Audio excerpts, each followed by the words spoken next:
Shalom Bapak Ibu Saudara yang dikasihi Tuhan. Mari bersama-sama kita memuji Tuhan lebih lagi. Jelas anugerahnya, sukacitanya menyertai setiap kita dimanapun kita berada. Mari pujikan bersama-sama Bapak Ibu Saudara.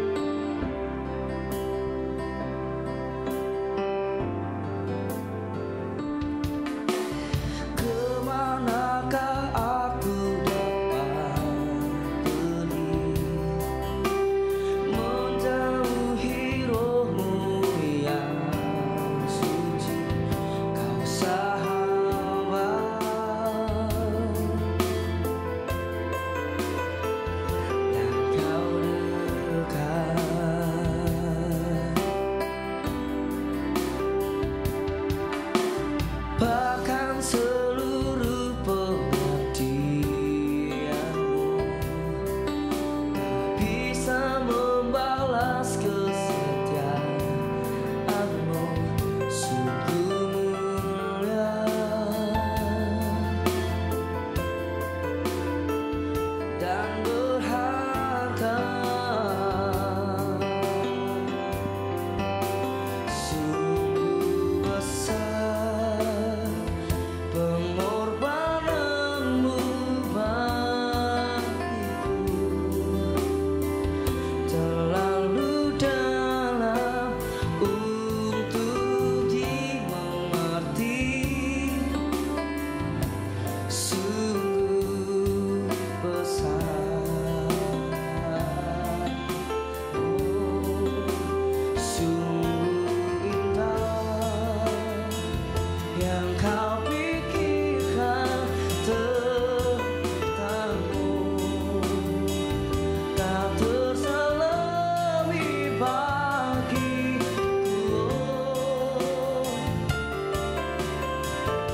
Sungguh indah.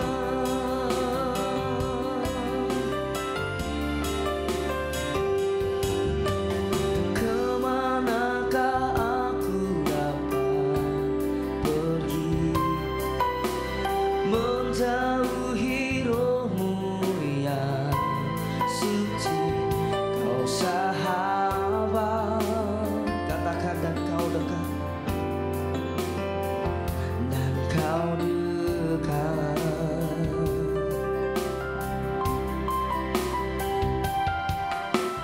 Bahkan seluruh pengabdianmu bisa membalas kesetiaanmu, sungguh mulia. Nyatakan saudara, dan berharga. Sungguh besar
manis kau dengar Tuhan, sungguh indah. Cintamu, kasihmu bagi setiap kami Tuhan. Oh, haleluya.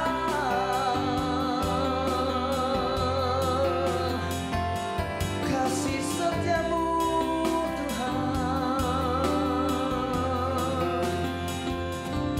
terima kasih Tuhan, Engkau baik, teramat baik bagi setiap kami.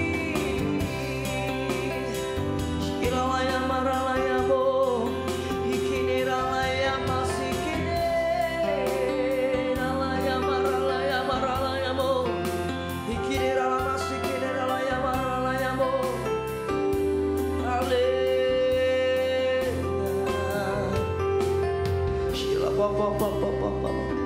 Terima kasih Bapa.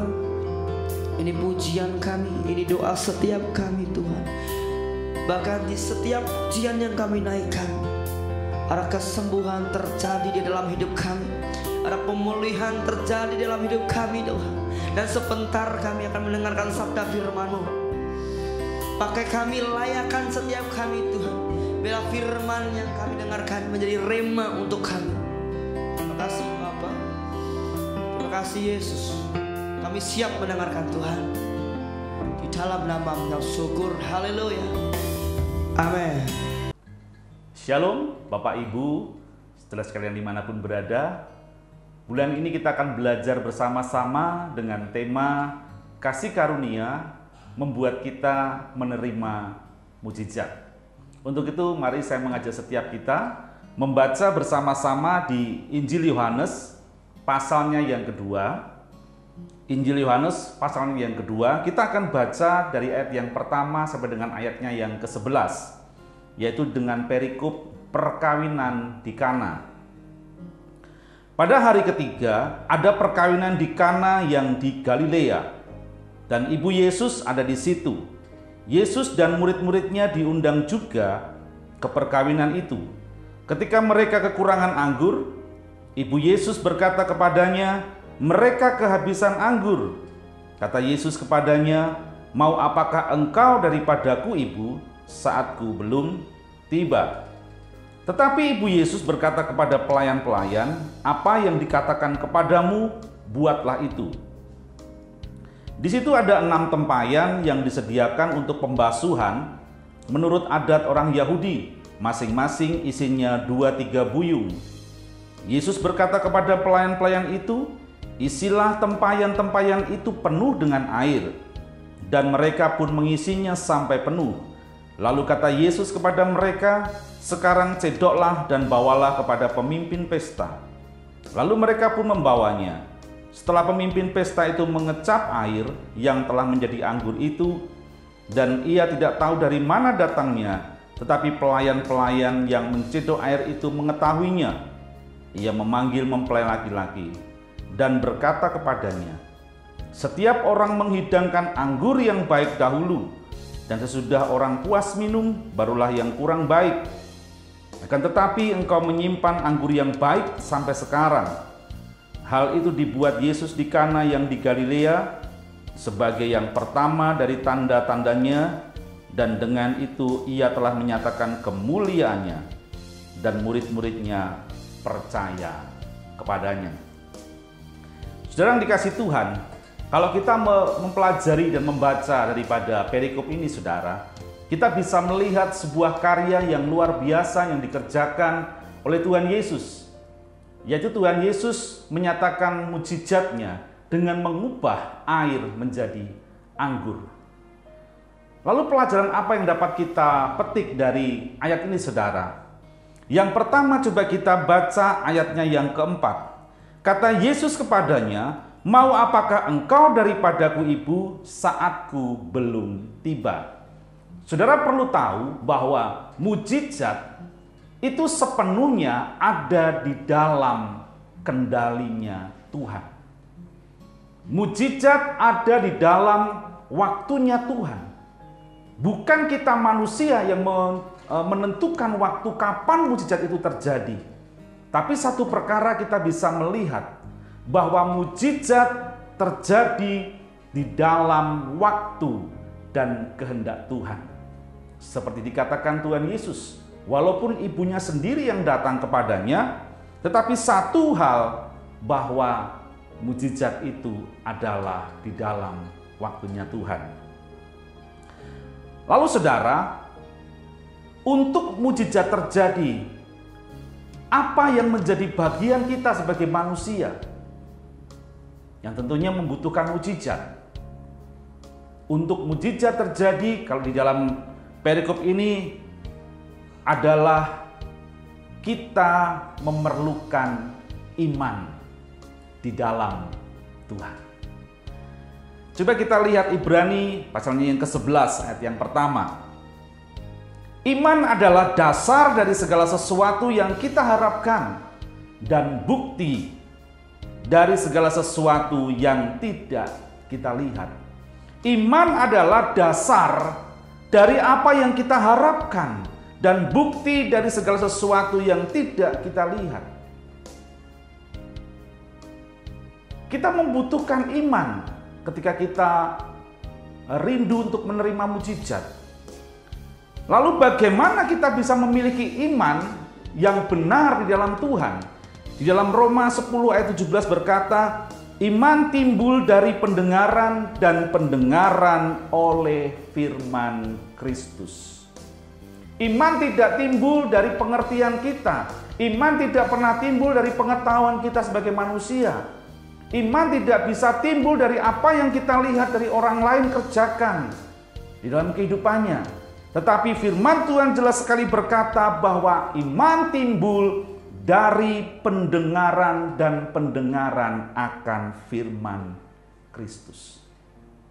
Artinya saudara, bahwa iman itu dapat muncul dalam kehidupan kita ketika hidup kita benar-benar memiliki persekutuan dengan firman Allah.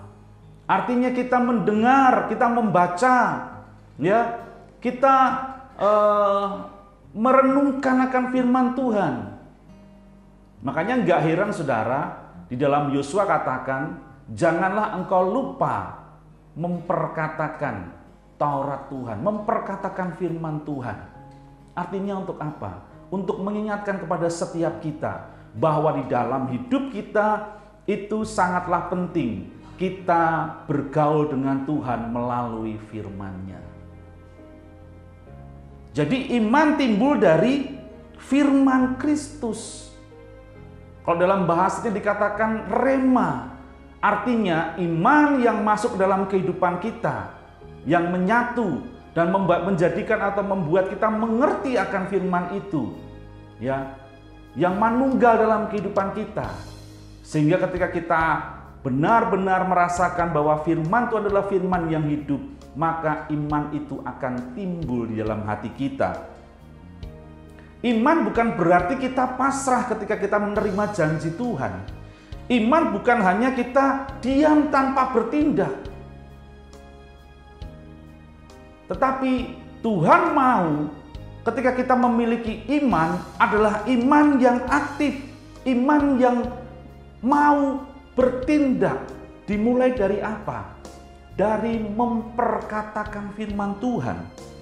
Kalau di dalam 2 Korintus 4 ayat 13 dikatakan seperti ini. Namun karena kami memiliki roh iman yang sama, seperti ada tertulis, aku percaya sebab itu aku berkata-kata. Maka kami juga percaya sebab itu kami juga berkata-kata. Saudara, ketika iman itu timbul dalam hati kita, ketika iman itu muncul dalam hidup kita, jangan berhenti dan jangan berdiam diri, tetapi mulai perkatakan apa yang menjadi firman Tuhan. Mulai perkatakan. Karena apa yang kau katakan itu akan masuk dalam hatimu, akan masuk ke dalam pikiranmu. Apa yang kau perkatakan itu akan menjadi apa yang akan kau lakukan, saudara. Sehingga apa? Ketika kita berani memperkatakan firman Tuhan, seperti firman Tuhan juga berkata bahwa firman-Ku yang keluar dari mulutku tidak pernah kembali dengan sia-sia. Dia akan bekerja, dia akan melakukan seperti apa yang tertulis di dalamnya.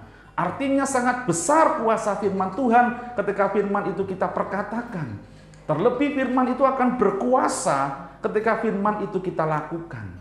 Makanya saya percaya saudara, yang disebut rema adalah firman yang manunggal. Artinya bukan hanya kita terima, tetapi kita berani memperkatakan dan kita berani bertindak seperti apa yang firman itu katakan. Itu bagian kita. Makanya nggak heran di ayat yang kelima dikatakan, tetapi Ibu Yesus berkata kepada pelayan-pelayan, apa yang dikatakan kepadamu? Ya, apa yang dikatakan Yesus kepadamu? Buatlah itu. Itu pesan daripada Ibu Yesus. Dan yang luar biasa, ketika pelayan-pelayan itu mendapatkan arahan seperti itu, akhirnya ketika di ayat 7 dikatakan, mulai dari ayat yang ke-6 ya, di situ ada 6 tempayan yang disediakan untuk pembasuhan menurut adat orang Yahudi, masing-masing isinya 2-3 buyung. Dan tempayan itu dikatakan di ayat yang ke-7, Yesus berkata kepada pelayan-pelayan itu, isilah tempayan-tempayan itu penuh dengan air. Bukan isilah tempayan-tempayan itu dengan anggur, tetapi dengan air, saudara. Dan mereka pun mengisinya sampai penuh. Percaya, berkata-kata, dan bertindak. Akhirnya ketika pelayan-pelayan itu melakukan tepat seperti apa yang diperintahkan oleh Tuhan Yesus, mereka mulai mengumpulkan tempayan-tempayan yang ada. Mereka lalu mengisi tempayan-tempayan itu dengan air seperti yang menjadi arahan daripada Tuhan Yesus. Yang dikatakan isi sampai penuh. Ya. Dan setelah itu dikatakan ayat yang ke-8, lalu kata Yesus kepada mereka, sekarang cedoklah dan bawalah kepada pemimpin pesta, lalu mereka pun membawanya. Saudara. Ya. Orang yang memiliki iman, dia akan menjadi orang yang taat seperti apa yang Tuhan mau. Mereka enggak membantah. Loh, ini kan air. Kenapa harus aku cedok? Enggak ada perkataan seperti itu, saudara.